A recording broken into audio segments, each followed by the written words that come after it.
Hell, I hope you're good, ladies and gentlemen. I hope you're really good, because today's episode of UK 8 Post 31, this is episode 11. That's right, I hope you're all good. I seriously do, because this is UK 8 Post 31, the film review. Exactly. I know. And I'm your host, Mr. Dan Nostalgia. Yes, thank you very much. Thank you for the views. Today's film, Devil's Advocate, released on October the 17th, 1997. Directed by Taylor Hackford, screenplay by John Limpkin and Tony Gilroy, starring Keanu Reeves, Al Pacino, Charlize Theron, Jeffrey Jones, Judith Ivey, and Craig T. Nelson.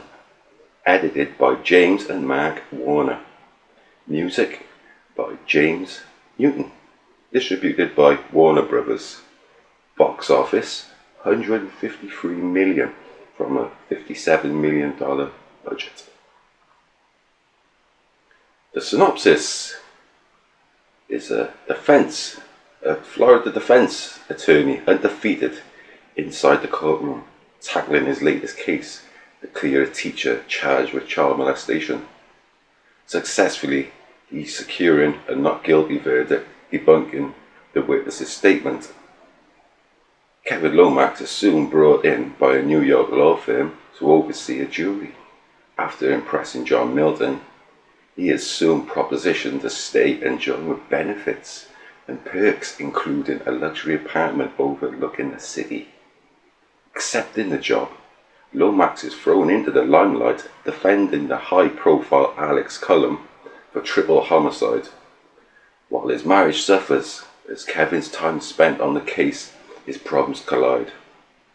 Soon, Kevin begins to learn not only about his life, but his employers and the man at the head of the table, John Milton. With weird happenings, unexplainable events, his deeply religious mother's warnings of the perils in New York, also revealing a devastating secret to Kevin after a tragic death, destroying his whole belief and they facing the truth behind the mystery. References and themes to John Milton's Lost Paradise, Paradise Lost, my apologies, Dante's Satan and Faust, through the portrayal of the devil, with the antagonist's name being John Milton, being the character that had written a book, Strange Omen. The film being an adaptation of the novel under the same name in 1990, generally based on a law firm defending the guilty that never loses, a heavyweight champion of lawyers, keeping opponents on the ropes, you know. A few screenplays had been drafted by a few writers for this novel to be turned into a film, and one of those names was Joel Schumacher. Having one big name on board, the project eventually collapsed for failing to secure an actor to play John Milton. If this was before the Batman films in the mid-1990s, I would have said yes. You're talking something like you come off a Lost Boys sort of vibe. But no, not after the bombardment that killed superhero movies up until Marvel's Blade in the late 90s. The idea should have melted quicker than Major Arnold told in Raiders of the Lost Ark, to be honest. Real life events inspired the legal ramifications of the film's concept. The O.J. Simpson case, for example, through the early 90s, the not guilty verdict causing outrage. Hackford was brought in to add to the courtroom drama, being compared to a modern day gladiator. I do not entertain! That sort of thing. And rewrites to the script by Gilroy, adding the dialogue threads quoting the biblical scriptures and Faust, the concept of free will, boundary, free beyond the most evil forces. Not even Emperor Palpatine can argue with that. You know what I mean? So be it, Jedi. And that's how it was. This film is peppered with classic influences throughout. You know, you're talking like the Omen vibes, it carries the bass line, the eerie music, the dark tone, the camera shots, a little pinch of Rosemary's Baby in the second and third act. Kevin Lomax defending Lloyd Geddes in the opening scene, already foreshadowing and laying the groundwork for the devil's plan, and Kevin to be a part of his grand scheme, with Lomax willing to defend the guilty and allowing Milton to easily recruit him, eventually circling back around, reminding Kevin of what he had done and what he had allowed. Milton's need for a child between his offspring to produce the Antichrist, or a grandson in family terms, but let's be honest, this ain't Game of Thrones, and it's always weird when it goes down that road. The climactic ending of Lomax's journey crashes the devil's plan into a brick wall, and any hopes dashed, and forcing Milton to rethink his plan before reappearing as the reporter, attempting to lure the lawyer back into his readjusted plan once more, using his one sin against him, which is his vanity. Locations for this took place in New York, on 57th Street, being used on a Sunday morning at 7:30 for filming. Similar scenario to Danny Boyle's 28 Days Later, using the weekend mornings for filming purposes. You know, getting the vibe without public helps. Reeves, still big off his action films, decided to take the Kevin Lomax role, refusing to come back for Speed 2 with a big paycheck including that, and he took less money than Al Pacino and wanted to break from the norm. Lost Boys star Jason Patric eventually accepted the role for Speed 2 as Jack Travis, I think it was. This was a big supporting role for Craig T. Nelson, known for his work in film and television and his ability to capture the villainous gaze that makes the scene look great. He was in Turner and Hooch and Action Jackson. He was the villain in that, and I thought he was great in both of them. And Cowder. Filming took place, like I said, also in 57th Street, New York. Also, Hackford had picked 2 churches for production scenes, and they were spread out through parts of New York. Milton's apartment, stylish, lavish, Art Deco interior, the place having a look of artistic statues that got Warner Brothers in hot water. It's not only it's not the Babylon Club, but the penthouse had Tony Montana vibes about it. Why else, eh? Donald Trump's penthouse being used as the residence for Alex Cullen. Not the first time.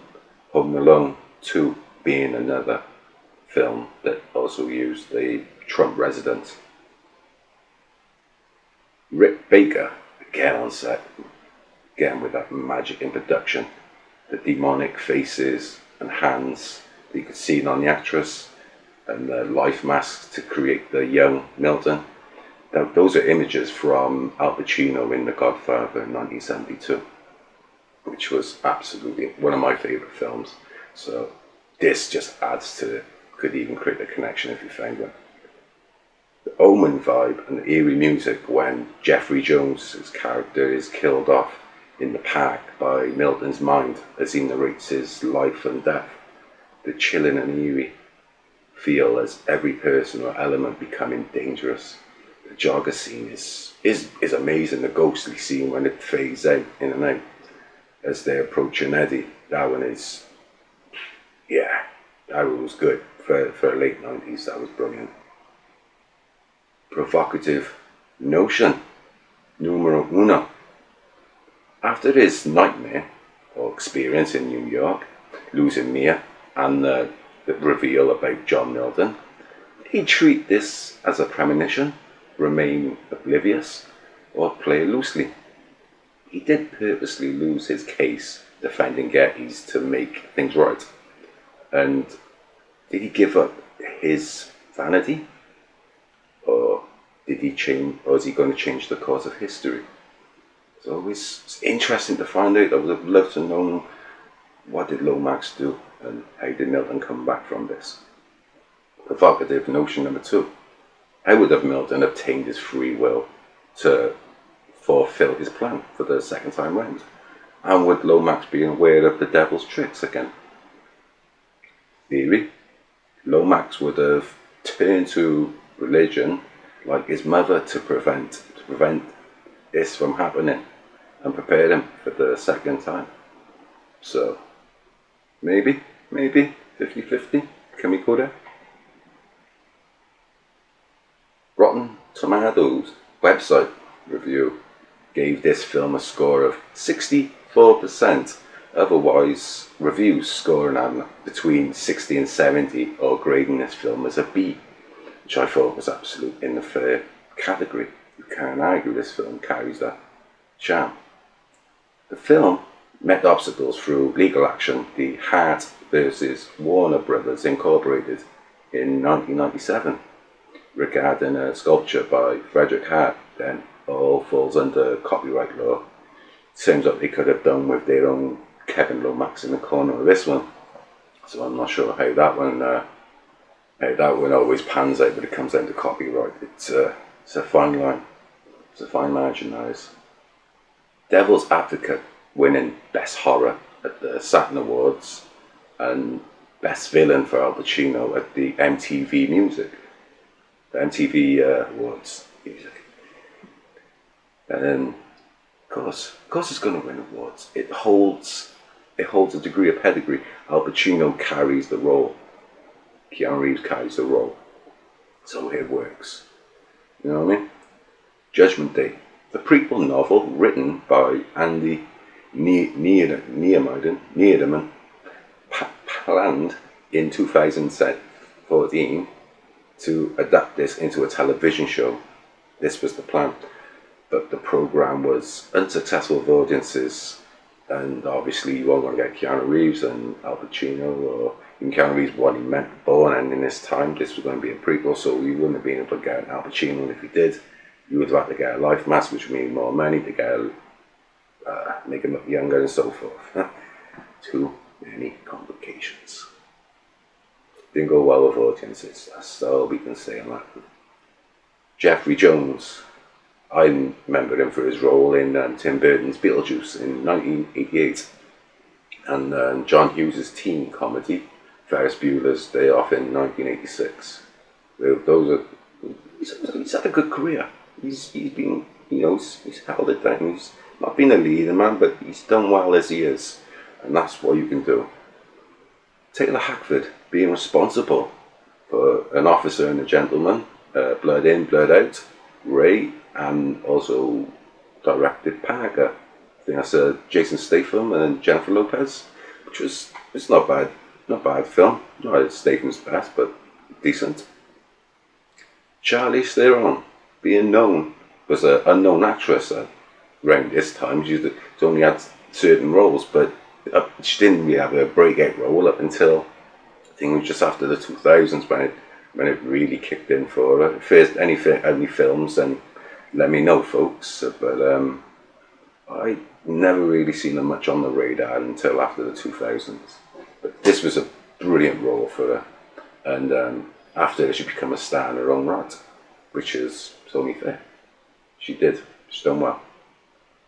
Al Pacino, definitely one of the greatest actors of all time, of my lifetime. And list of films features go back decades. You're talking like The Godfather role to the former blind lieutenant colonel in Ascent of a Woman, to the undercover cop in Cervical, to his legendary and most iconic role as the Cuban immigrant in Scarface. So he's a legend. He will be cemented. It's done. For Keanu Reeves, this had to be his best film before The Matrix was released in '99. Up until then, I think probably Speed. Yeah, there's it. Johnny Mnemonics or whatever, the one film that was a bit of a hit and miss. So, I just want to quickly mention, and apologise folks, want to correct myself on the year of Animal House release. This year was 1978, it was not 79. I correct myself, so yeah, put my hands up to that one. So it is 1978. So, and just wanted to quickly mention some words to Jeremy Renner. It's definitely good to see you up and back on your feet and able to move. Thank you. I'm glad you are back up and moving again. True words spoken, being classed as the strongest Avenger. Watch the interviews online, and yeah, I'm really glad you're back, and I wish you back to full health and recovery. And congratulations on your new show, and I wish you very much success. So, this surprise package in a Law and Order drama infused with a tasty recipe of Rosemary's Baby, The Omen, The Story of Faust, and a hint of Angel Heart, then narrated over by one of the greatest actors of all time, as we enjoy the thrills and the demonic horror. The opening scene, foreshadowing the film's and character's core aspect of vanity, self-absorbance. One of the six deadly sins, the battles in the good book, the concept of evil trying to prevail. This film crosses the boundaries beyond normality and what we perceive as nonsense, but the director's vision is one to be desired in this motion picture. Really does. Al Pacino's portrayal of the devil is like John Milton was on a luxury VIP holiday with Kevin Lomax, the protagonist blindly unaware, while his plans unfold. Milton comes across as the cool-minded character leading into the third act and revealing the whole scheme. Every scene is gold on screen with Pacino. Biblical warnings from his devout mother, his wife's mental breakdown, to the guilt he had cleared of horrendous crimes. One of the truly underrated horrors of the 90s, the unsuspected twists and turns until the true identity of the devil is spoken. Great chemistry between Keanu and Charlie. The pair really portray a happy couple before the torments begin to destroy their marriage, and both really on form with this film. The eerie and unsettling music tone hits home with the visuals, the religious value, quotes spoken from the Bible, to Damien-like style cinematography. This film ticks many boxes and always will, yet still is regarded by highly and amongst throughout genres, heads, and I love this because it's a big hitter. This is definitely must see, and I sincerely note that. Like Tim Capello, I still believe, folks. So, my rating on this, I'm going to give this a 4 out of 5. So, on to my last segment. What have you been watching? Well, lately I got into found a Sergio Leone film the other night. I mean, whoa, good, bad, ugly. Last time I'd seen this film, it had been on a small television set with a tuner and a coat hanger style antenna. You know, the late 80s TV shows and TV at the time used to be great in evenings. But this film I had forgotten about, and I had sat through, and the plot is slightly comedic at times. Lee Van Cleef is just cold-hearted. I mean, this dude is brilliant in you, and Clint is always on point, as always. You know what I mean? That's how it is, sharp. And in general, it's a great watch. So, yeah. Next Sergio film for me is going to be A Fistful of Dollars. I did save a 2.5 hour Sergio Leone Western soundtrack on my YouTube playlist. So that'll be an evening to look forward to. Might have to get some more spaghetti westerns in that way. And hope you hit the like and subscribe button, folks. Thank you for the views on my last podcast. I said in the beginning, but I really want to mention that. Thank you for the views. Despite our minor setback, I want to thank you for sticking with us at UK Outpost 31. And please continue to hit the views. Please hit the likes. Please hit the subscribe. Please stick with the show. We are aiming to be #1 in the long run. So please join us for the ride, folks. And I want to say thank you. So I want to wish you the best you could be, best week, best day. And please look after yourself and those around you, 100%. From the heart, from me to you. This is Dan Nostalgia, UK Outpost 31.